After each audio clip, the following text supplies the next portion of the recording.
ମୋ ନାଁ ସାବୁତ୍ରୀ ରଉତିଆ আর মঞ্জুর রতিয়া আর আমি অছু কলেজ আমি শুয়েছিল কাল রাতে জোরদার পান বসিলা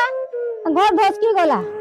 गोटे 8 क्लास स्टूडेंट के भी आम जिस कहमा कि गोटे गाँ जा आउ बाबू से गाँव में केन केन लोक मैंने अच्छन केन केन हिताधिकारी मन अच्छन जेन मान के प्रधानमंत्री आवास योजना नहीं मिलवार आउ से मान के मिलवार कथा से सर्वे कर आण बोले से गोटे दिन भितर से